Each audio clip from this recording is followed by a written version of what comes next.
laju seragam. Okey, dia sedang bergerak dengan H laju seragam.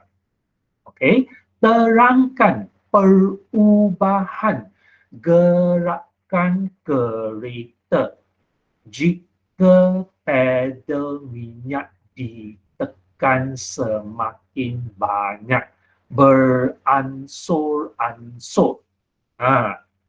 Terangkan perubahan gerakan kereta jika pedal minyak ditekan semakin banyak beransur-ansur. Okey, saya nak pelajar beri pandangan dulu.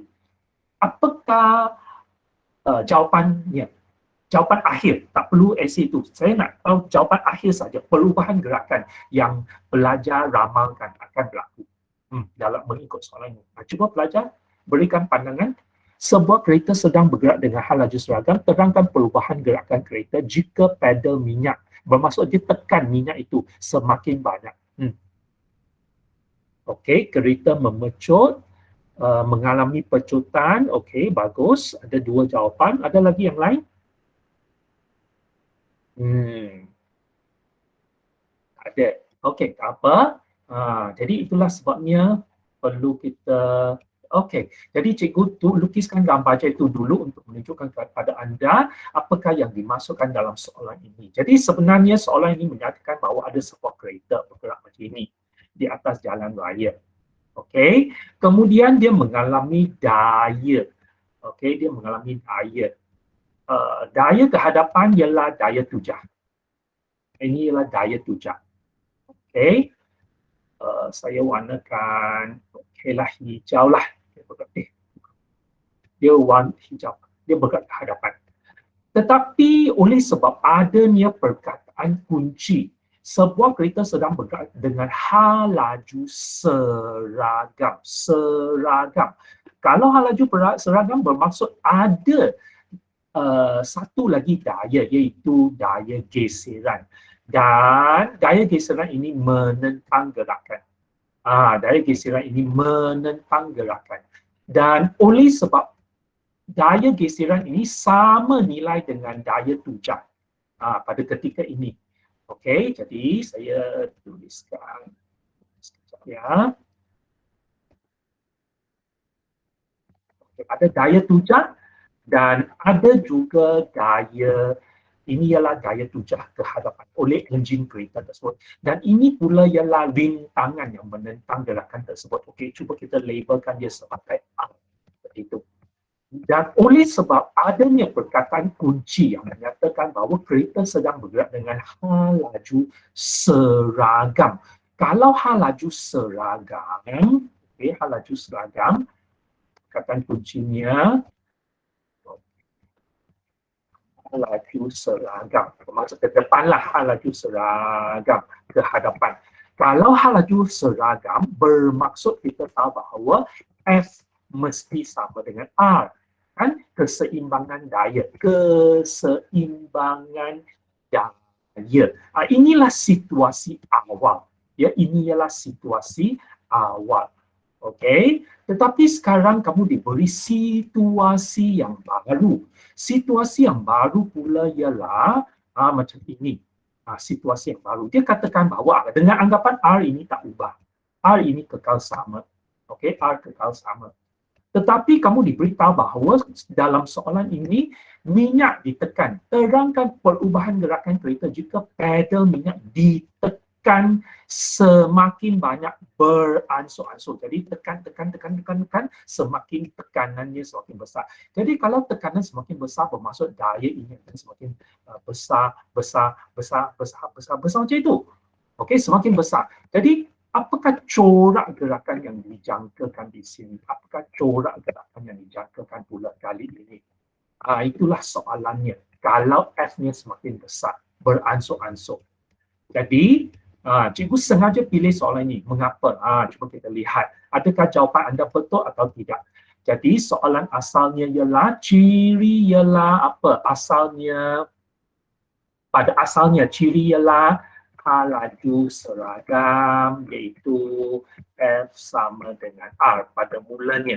Ini pada mulanya. F sama dengan R. Okey, pada mulanya. Tetapi sekarang kita hadapi bahawa kita hadapi situasi yang baru. Situasi yang baru ialah F semakin besar. Okey, cikgu tak mahu gunakan F ini. Cikgu gunakan ini sebab F1. F1 iaitu daya tujar ke hadapan. Sebab F ialah secara umum ialah daya bersih. Okey, saya namakan ini sebab F1. Okey, ini sebenarnya ialah F1. Daya tujar ke hadapan oleh enjin kereta tersebut F1. Okey, semakin besar. Apa yang berlaku kepada gerakan kereta? Itulah situasinya. Jadi, oleh sebab pada mulanya hal laju seragam, F1 sama dengan R. Tetapi sekarang kamu diberitahu bahawa F1 semakin besar. Sebab dia tekan minyak semakin banyak, beransur-ansur, sedikit demi sedikit. Jadi kalau F semakin besar, cuba kita lihat rumus. Hubungannya, okay. Apakah hubungan yang kamu akan pakai? Kalau sekarang soalan berkaitan dengan daya dan gerakan, apakah rumus?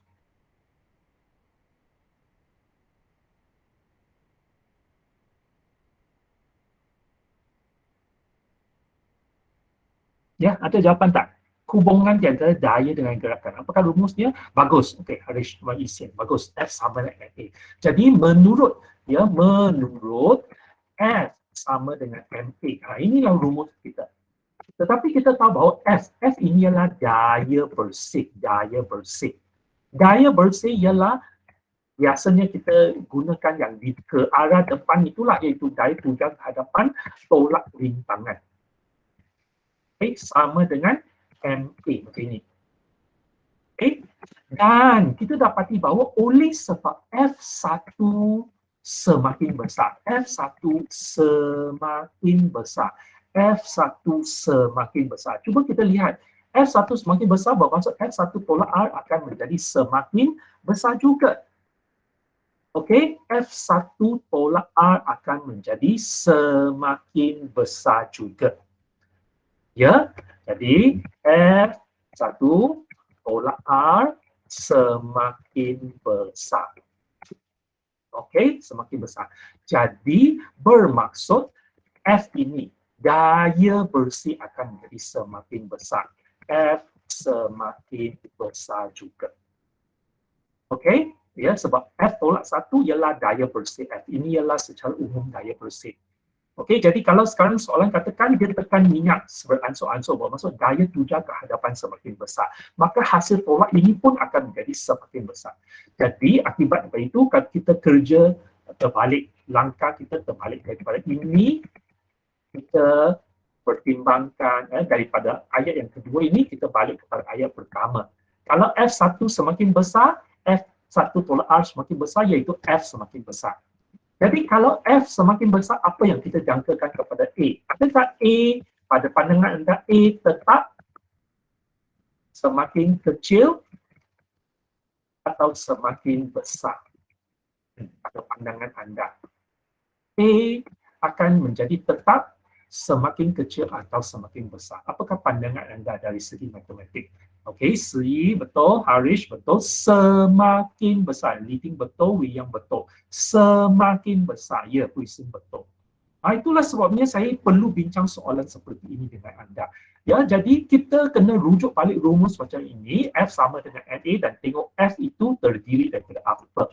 Dan di dalam pernyataan ini, ungkapan ini, kalau dia semakin besar, maka F semakin besar, maka A pun akan menjadi semakin besar. Jadi jawapan yang tepat ialah pecotan bertambah. Itulah masalahnya dalam SPM. Kalau belajar sekadar menjawab pecotan, sebenarnya jawapan tidak lengkap. Betul tak? Sebab pecotan ada 3 jenis pecotan. Ada pecotan bertambah, ada pecotan berkurang, ataupun ada pecotan tetap. Pecotan seragam. Jadi kalau kamu hanya sekadar menulis pecotan, habis cerita. Jawapan kamu sebenarnya tidak lengkap. Okey? Jadi sentiasa kita buat sebenarnya fizik banyak melibatkan matematik. Ya, fizik banyak melibatkan matematik. Itulah sebabnya cikgu dalam ulang kaji ini banyak menggunakan approach strategi matematik untuk mengajar anda. Kamu cuba kenal pasti apakah pemboleh ubah yang berubah di sini mengikut soalan. Dia tekan minyak secara beransur-ansur. Kamu mesti tangkap perkataan kunci itu, situasi itu. Ya, ditekan semakin beransur-ansur. Jadi bermaksud F1 semakin besar. F1 semakin besar. Okey, daya tuja kehadapan itu. Jadi F1 semakin besar, maka menurut F sama dengan MA, ini akan semakin besar, iaitu F semakin besar. Jadi kalau F semakin besar, maka A akan semakin besar. Jadi itulah maksudnya. Okey, kalau soalan dia katakan, jikalau pedal minyak ditekan, katakan contohlah, kalau cikgu ubah soalan. Kalau cikgu ubah soalan, soalannya ialah pedal minyak ditekan dengan daya tetap. Ditekan dengan tekanan tetap ataupun daya tetap lah, kalau SPM pun pernah keluar macam itu. Jadi kalau macam itu dengan tekanan tetap atau daya tetap, bermaksud ceritanya sudah lain. Ceritanya ialah kalau daya tetap ditekan dengan daya tetap, bermaksud ceritanya ialah F1 ini tetap. F1 ini tetap. Kalau F1 tetap, bermaksud ini pun tetap. F1 tolak R pun tetap. Okey, ada di sini sifar lah. Jadi F pun tetap dan sifar. Okey, macam ini. Ini F1 tetap. Macam itu. Jadi F pun tetap. Jadi kamu kena buat matematik sebenarnya. Bila jawab fizik sebenarnya banyak gunakan argumen matematik. Jadi kalau F tetap, bermaksud A adalah tetap. Itu. Pecutan tetap. Saja perkataan kunci. Okey, dan jikalau katakan dia sifar, sebab F1 tolak R ialah sifar, maka F ialah sifar, F ialah sifar, ini ialah sifar, A ialah sifar. Macam itu. Jadi hal laju selatan itu. Okey, jadi bergantung ya. Jadi soalan itu boleh ubah sedikit sahaja. Jadi kamu kena pandai-pandailah. Okey, terangkan perubahan gerakan kereta jika pedal minyak ditekan semakin banyak. Kalau tekan semakin banyak, kita dapati dia semakin cepat, pecutan bertambah. Kalau terangkan perubahan gerakan kereta jika pedal minyak ditekan dengan tekanan tetap, maka F1 itu kekal. F1 itu kekal bermaksud kekallah syarat inilah. Jadi itulah sebabnya kita kata dia sifar pecutan tetap. Dalam kes ini pecutan tetap, pecutan sifar sebenarnya. Sifar. Tapi kalau cikgu ubah soalan lagi, okey, ubah soalan lagi. Kamu boleh tengok satu soalan yang sama, dia SPM dia boleh ubah pelbagai bentuk. Okey, soalan yang sama. Terangkan perubahan gerakan kereta jikalau pedal minyak ditekan semakin ditekan dengan tekanan semakin kecil. Macam ini. Kamu sudah sedang pandu kereta dengan hal laju seragam. Lepas itu, kamu tekan pada pedal minyak semakin kurang. Jadi ditekan dengan tekanan semakin kecil. Jadi kalau ditekan dengan tekanan semakin kecil, bermaksud daya tuja itu pada mulanya. Okey, ini memang pada mulanya. F1 sama dengan R. Tetapi sekarang kamu diberitahu bahawa F berkurang sebab tekanan pada minyak itu semakin kecil. Jadi kalau F1 berkurang, menurut F sama dengan MA, F1 tolak R sama MA, maka F1 tolak R akan semakin kecil, berkurang. Okey? Dan jika berkurang, maka bermaksud daya bersih pun akan berkurang. Dan jika F menurut rumus ini F berkurang, maka A akan berkurang juga. Maka pecutan berkurang. Jadi berhati-hati. Ramai pelajar bila mereka katakan bahawa minyak ditekan semakin kecil. Ramai pelajar dengan segera tulis jawapannya pecutan. Tidak semestinya. Belum sampai lagi takatnya pecutan. Sebab kereta masih bergerak ke hadapan. Okey? Jadi kalau kereta masih bergerak ke hadapan, dia masih lagi ada pecutan. Okey, sebab masih ada daya tuja. Cuma daya tuja itu semakin kecil saja. Jadi jangan terlalu cepat buat argument. Sentiasa rujuk kepada argument matematik. Okey, jadi itulah perbincangan untuk soalan kali ini. Jadi sekali lagi, pada asalnya halogen seragam iaitu F sama dengan R. Jadi halogen seragam. Tapi kalau ditekan minyak supaya F ini semakin besar, beransur-ansur semakin besar, maka daya paduan semakin besar, daya bersih semakin besar dan menyebabkan pertutan bertambah sebab daya daya bersih semakin besar. Okey, ke hadapan. Okey, itulah soalan yang asal kita hari ini. Okey, pelajar-pelajar, ada tak apa-apa soalan? Okey, soalan ini saya perlu bincang dalam sebab